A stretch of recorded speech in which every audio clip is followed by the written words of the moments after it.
আজকে আমরা দুই বোন রেডি হয়ে বের হয়ে গেলাম। নর্মালি আমরা বের হয়েছিলাম একটু হাঁটাহাঁটি করার জন্য।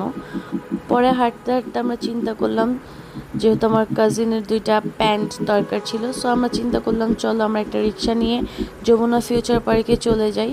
দেন আমরা রিক্সা নিয়ে যমুনা ফিউচার পার্কে চলে যাচ্ছি। সচরাচর আমিও কিন্তু বিকেলে বের হই না, আজকে আমার কাছে খুব ভালো লাগছিল হাঁটতে এবং রিক্সা দিয়ে ঘুরতে।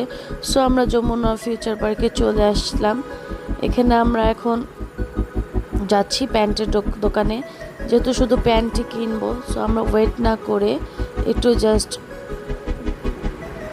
কয়েকটা ড্রেস দেখে আমরা প্যান্টের দোকানে চলে আসলাম। এই শপের প্রত্যেকটা প্যান্ট এবং টপসগুলো খুবই সুন্দর।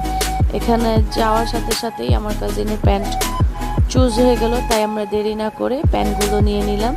দেন এখন আমরা আবার রিক্সা দিয়ে বাসায় চলে যাব। সো বাই বাই এভরিওয়ান, আসসালামু আলাইকুম। আমার মিনি শর্ট ব্লগটি কেমন লেগেছে আপনারা কিন্তু অবশ্যই কমেন্টে জানাবেন। Thank you everyone.